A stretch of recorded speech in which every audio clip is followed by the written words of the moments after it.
झालर मोतिया और क्या हर सड़िया पहिर जैबे बाबा के नगरिया सड़िया पहिर जैबे देवघर नगरिया कि हमरो जुड़ा जाई छतिया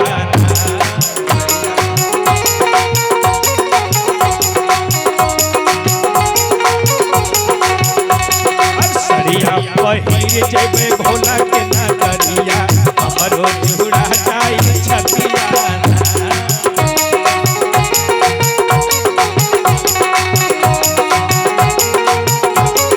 अच्छा देखिए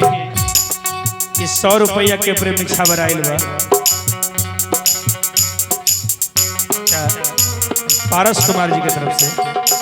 अच्छा तो 100 रुपया में झालर मोती वाला साड़ी आ जाए ना देवघर के भाड़ा हो जाए ना न हो देखिए पारस भैया। अच्छा चलिए धीरे धीरे सब हो जाए बाबा की कृपा बनल रहे। 100 रुपया के प्रेम छावर आइल बा और ये शंकर भगवान की पत्नी कह तरीके राजा जी झालर मोतिया बोलमुआ झालर मोतिया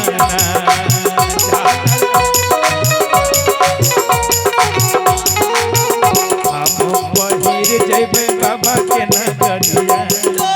सड़िया पहिर जैबे बाबा के नगरिया कि हमरो जुड़ा जाई छतिया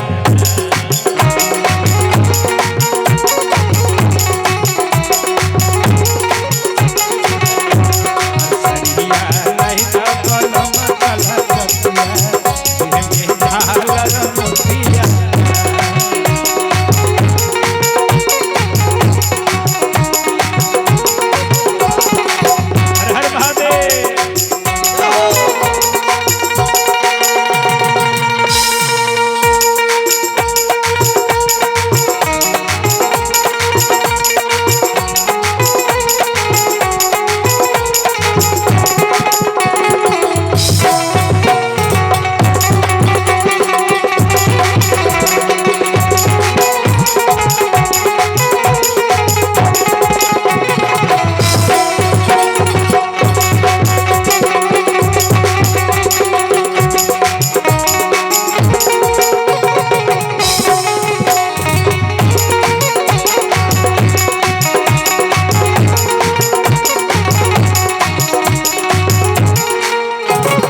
और क्या ए जी कह तरीके देखी ना बड़ा साध लागल बा सब लोग जाता सुल्तानगंज से जलवा उठैबे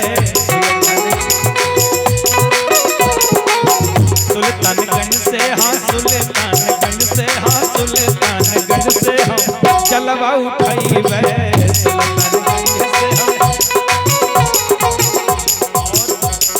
बोल बम बोलत हाँ बोल बम बोलत